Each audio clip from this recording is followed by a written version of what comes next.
Hi, ഞാൻ ഗോഡ്സി. ചുമ്മാ ഒരു ബീഫ് അങ്ങോട്ട് റോസ്റ്റ് ചെയ്യാലോ? Come on come on come on. ഒരു സ്പൂണ് ഇഞ്ചി വെളുത്തുള്ളി പേസ്റ്റ് അല്ലെങ്കിൽ ചതച്ചതാണെങ്കിലും ആവാം. 2 പച്ചമുളക് ചോപ്പ് ചെയ്തത്, ഉപ്പും കൂടെ ചേർത്ത് നമുക്കിത് മീഡിയം ഫ്ലെയിമിൽ വെച്ച് ഒരു 1/2 മിനിറ്റ് ഒന്ന് വാട്ടാം. ഉടൻ തന്നെ എന്നിട്ട് നമുക്ക് ഹൈ ഫ്ലെയിമിൽ വെക്കാം.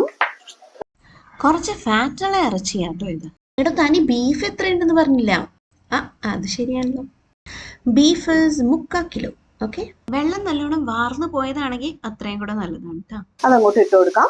ഹൈ ഫ്ലെയിമിൽ തന്നെ വെക്കണം. ഉടനെ തന്നെ ഇളക്കാനും തുടങ്ങും. 1/2 ടീസ്പൂൺ മഞ്ഞൾപ്പൊടി, 1 ടീസ്പൂൺ മല്ലിപ്പൊടി, 1/2 ടീസ്പൂൺ നമ്മുടെ നാടൻ ഗരം മസാലപ്പൊടി. 1 മിനിറ്റ് ഹൈ ഫ്ലെയിമിൽ വെച്ച് വാട്ടിയതിനു ശേഷം നമുക്ക് അടച്ചു വെച്ച് വേവിക്കാം. ഞാൻ ഇന്ന് രാവിലെ ഈ ഉരുളക്കിഴങ്ങ് ഉണ്ടാക്കിയ ചട്ടി കേട്ടോ. അപ്പൊ ഞാൻ അത് കഴുകുന്നില്ല, ഞാനത് അങ്ങനെ തന്നെയാ വെക്കണേ. എണ്ണ ചൂടായിട്ടുണ്ട്. നമുക്കതിലേക്ക് ഒരു വലിയ സവാള ചെറുതായിട്ട് അരിഞ്ഞത്, സവാളയ്ക്ക് ആവശ്യമുള്ള ഉപ്പ്. സവാള ഒരു മീഡിയം ടു ഹൈ ഫ്ലെയിമിൽ 5 മിനിറ്റ് ഒന്ന് വാട്ടാം. 2 തണ്ട് കരിവേപ്പില, 2 ടീസ്പൂൺ മുളക് പൊടി, 1 ടീസ്പൂൺ ഗരം മസാല.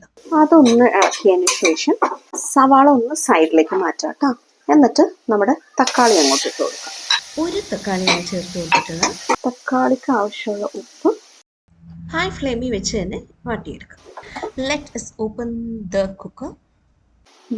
ശരിക്കും പറഞ്ഞാൽ ഒട്ടും തന്നെ വെള്ളമില്ല, ഇതിന്റെ ഫാറ്റ് മാത്രമായിട്ട് വെന്തിട്ടുണ്ട്. നല്ലോണം വെള്ളം വാർത്തെടുത്തുകൊണ്ട് കാണാമോ? യെസ്. അപ്പൊ വെള്ളം ഉള്ളവർക്ക് ഇതിലേക്ക് ഒഴിക്കുന്നതിന് മുമ്പ് ഇത് ഒന്നും കൂടെ വെച്ച് വറ്റിച്ചെടുക്കാം. കുറച്ച് വെള്ളം ഉണ്ടെങ്കിൽ കുഴപ്പമൊന്നുമില്ല, വല്ലാണ്ട് അങ്ങോട്ട് കൂടി പോരുതെന്ന് മാത്രം. തക്കാളി ഒരു 2 മിനിറ്റ് ഇട്ട് വഴറ്റിയിട്ട് വേണം അവിടെ ചേർക്കാൻ, അല്ലെങ്കിൽ കറിയുടെ ടേസ്റ്റ് നല്ല വ്യത്യാസം ഉണ്ടാവും. പെരുംജീരകം പൊടിച്ചത് അല്ലെങ്കിൽ ഒന്ന് ചതച്ചത്, ദാറ്റ് ഈസ് 1 ടീസ്പൂൺ. 2 തണ്ട് കരിവേപ്പിലയും കൂടെ. ഉപ്പ് കുറവാണെങ്കിൽ നോക്കിയിട്ട് ഉപ്പ്. നല്ലോണം അങ്ങോട്ട് മിക്സ് ചെയ്യാം.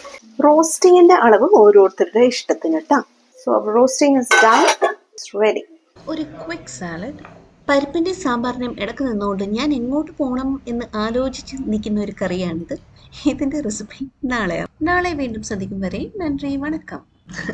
This is Godsi signing off.